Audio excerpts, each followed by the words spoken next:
Karena sekarang ini yang diketahui adalah dana istimewanya daripada 5 unsur yang ada di dalam Undang-Undang Keistimewaan itu sendiri.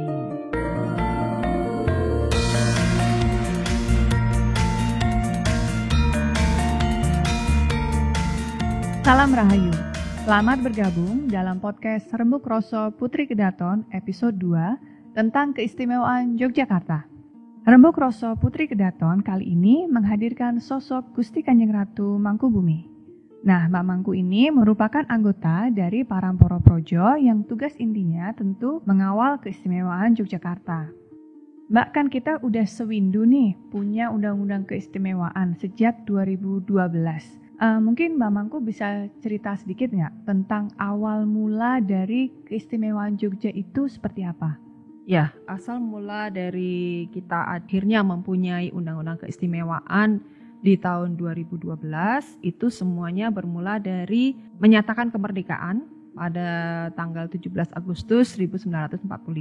Okay. Setelah Soekarno-Hatta saat itu menyatakan Indonesia merdeka, kemudian Hamengkubuwono ke-9 beserta Sri Paduka Paku Alam ke-8 saat itu menyatakan selamat, menyatakan selamat dan mendukung untuk kemerdekaan Indonesia. Nah, kemudian karena perjuangannya, masyarakatnya, dan tentunya semua bantuan baik dari Keraton dan Yogyakarta, bahwa ternyata Yogyakarta ini full support lah untuk Indonesia gitu. Mendukung ya? Mendukung gitu. Nah, kemudian dalam Undang-Undang Dasar 1945, utamanya di pasal 18B, yang itu juga menyatakan keistimewaan suatu wilayah gitu. Nah, disambung lagi adanya Amanat 5 September, dikenalnya begitu. Nah, itu adalah piagam kedudukan pernyataan bahwa Yogyakarta menjadi daerah istimewa gitu. Ini salah satunya ya. Okay. Nah, kemudian setelah adanya Amanat 5 September itulah dinyatakan Yogyakarta menjadi daerah istimewa. Nah, dengan perjuangan yang semenjak itu, akhirnya di tahun 2012 kita mendapatkan ataupun pengakuan dari Indonesia kan adanya Undang-Undang Keistimewaan Daerah Istimewa Yogyakarta di nomor 13 di tahun 2012. Yang sekarang kita peringati sudah 8 tahun. Gitu.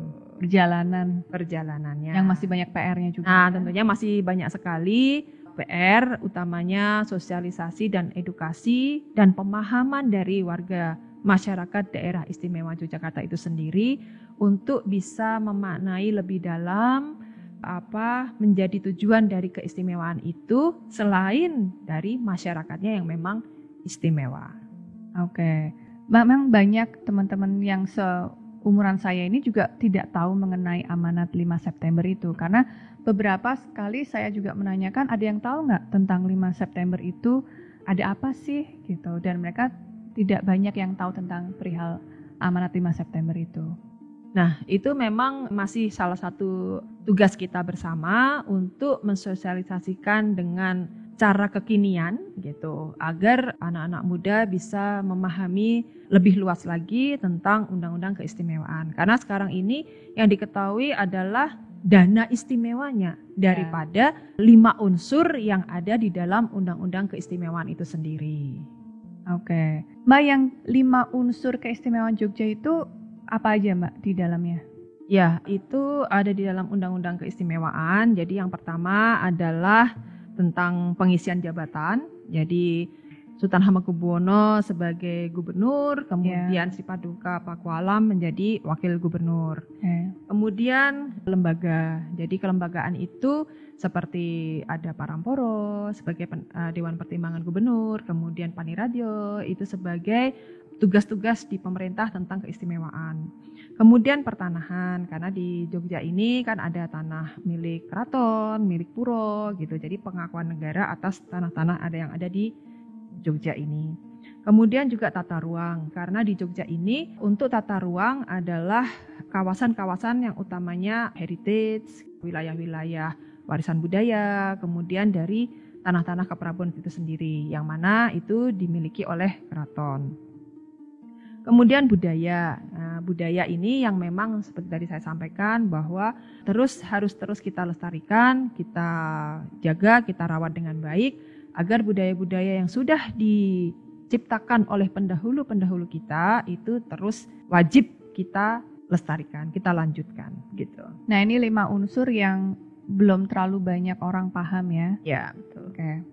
Kalau Mbak Mangku sendiri nih, melihat aktualisasi di masyarakat sendiri seperti apa? Ya, tentunya ada yang sudah paham, ada yang masih belum paham gitu. Tapi yang paling kecil atau yang paling mudah masyarakat lakukan untuk menjaga dan merawat keistimewaan Jogja adalah menjaga budaya-budaya yang ada di area masing-masing gitu.